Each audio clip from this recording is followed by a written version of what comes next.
তো গাইস বলে না যখন চাই তখন খাই। তো দেখো এখন 3:30 পৌনে 4টে প্রায় বাজে। তখন আমাদের ইচ্ছা হলো যে আমরা চা করে খাই। তো স্বস্তিকার দুধ কিনে আনলো দোকান দিয়ে। এখন চা হচ্ছে, আমার মাসির বাড়ি বোন চা করছে। আর আমি ওদের বলছি আমি ফ্রিতে, বল যখন তখন যেখানে সেখানে শুধু বসেই থাকি, আমি কোনো কাজ করি না ভাই। আমাকে ব্লক করবো যে সেইটাও ওরাই মনে করিয়ে দেয়, ব্লক করবি না। আমি ফোন ঘাটছিলাম, ওরা ডেকে আনলো। তো এখন চা তৈরি হচ্ছে, আর এখানটায় যেসব কথা হচ্ছে যদি তোমাদেরকে শোনাই তোমরা মনে হয় আমাকে জুতো দিয়ে মারবে। মানে আমাদের কথাবার্তা ঠিক আছে, কিন্তু আমাদের হাতের ল্যাঙ্গুয়েজ এত খারাপ, কি বলবো দেখেছো।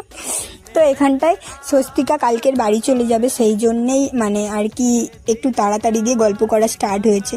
আর এদিকে ওদের হাত কেটে গেছে, রক্ত, সেই সব নিয়ে কথা হচ্ছে। আর কি বলবো, স্বস্তিকাকে বলছি তুই এরম কেন দেখাচ্ছিস, অডিয়েন্স কি ভাববে।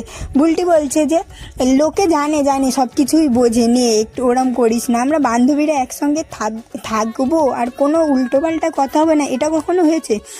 আর এইদিকে চায়ের মতন হয়ে যাচ্ছে, আমরা আমাদের গসিপ করেই যাচ্ছি। তো বলছি দেখ দুধটা যদি উল্টে পড়ে যায় তখন কি হবে। বলছে এটা আমরা ছাড়া কেই করতে পারে, শুধু চা বসিয়ে আর আমরা গসিপ করতে থাকি, চা একাই হবে, এই নিয়ে গল্প হচ্ছে। তো ফাইনালি এত উল্টো পাল্টা কথা হচ্ছে, কি বলবো। আমি ভিডিওটা যখন ভয়েস ওভার দিচ্ছি আমার এখন হাসি পাচ্ছে। তো আমরা ভুলে গিয়েছিলাম যে চায়ের মধ্যে এলাচও দিতে হয়, তো লাস্টে সেটাই মনে করে এলাচটা দেওয়া হলো, দিয়ে দুধ চা রেডি। তো এখন বুলটি তোমাদেরকে রেসিপিও বলে দিচ্ছিল। তারপর চাটা ঢেলে এখন আমরা চা নিয়ে উপরে যাচ্ছি। উপরে গিয়ে যে এই ঠান্ডা ঠান্ডা ওয়েদার, বৃষ্টি পড়েছে আজকে, সারা দুপুরবেলার দিকে ভালোই ঠান্ডা ঠান্ডা ছিল। তো সেই ওয়েদারে চা চিপস খাওয়ার মজাটাই আলাদা, কি বলবো। আর তারপরে মানে স্বস্তিকার সঙ্গে এই বসে চা খাচ্ছে, এইগুলো না ও খুব মিস করবে, আমরাও খুব মিস করবো বাড়ি চলে যাওয়ার পরে। তো এই নিয়েই গল্প হচ্ছিল প্রায়, যে আমরা আবার সব বন্ধুরা কবে একসঙ্গে হবে ঠিক নেই। কেউ নেই, আমি আর বুলটি ছাড়া নেই, সবার বিয়ে হয়ে গেছে, যে যার বাড়ি চলে গেছে। তো ওরা যখন করে আসে হয় একজন আসে, নয় মানে আর কেউ আসে না, এরমই হচ্ছে।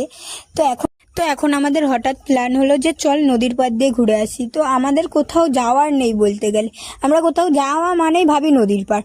ডায়মন্ডে গেলেও নদীর পাড়ে গিয়ে বসি, আর আমাদের এদিকে থাকলেও নদীর পাড়ে বসি। আর আজকের যা ওয়েদার, কি বলবো, পুরো চুমুর মতন, মানে পুরো সেই লেভেলের। আর সূর্যর দিকে তাকালে পুরো ফ্যান্টাস্টিক, কি বলবো। আর সব সময় দেখবে দুজন কেউ চুড়িদার পরলে একজন মানে প্যান্ট টি শার্টই পরে। আমি যেরাম ওদের সঙ্গে যতই যাই আমরা সবসময় আমি গেঞ্জি প্যান্টই পরে থাকি। তারপর বুলটি আমাদের ফুল দিল, আর ওখান দিয়ে ভাইদের সঙ্গে দেখা হয়ে গেল। তো বাড়ি আস্তে আস্তে তো অন্ধকার হয়ে গেছিলো, 7টা বাজে। চকলেট খেতে খেতে আজকের ভিডিওটা এখানে শেষ।